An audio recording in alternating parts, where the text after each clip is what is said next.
आज आपण 38 साईजची 3 पीस कटोरी कट करणार आहोत. तर बघा, रेग्युलर कटोरी घेतलेली आहे आणि 1.5 इंच आपण जसं कटोरी वाढवतो त्याप्रमाणे कटोरी वाढवून घ्यायची आहे.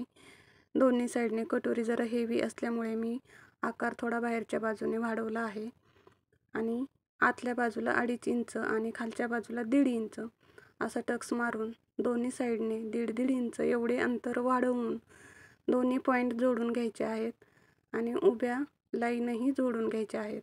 नंतर मेन पॉईंटपासून 1-1 इंच वरती अंतर वाढवून टक्स पॉईंटला जोडून घ्यायचे आहेत. तसेच त्याच्यावरती 1.5 इंच अंतर घेऊन आपण टक्सला जोडून द्यायचं आहे आकृतीत दाखवल्याप्रमाणे. बघा, मापे आणि स्क्रीनशॉट काढून घ्या म्हणजे तुमच्या लक्षात राहील.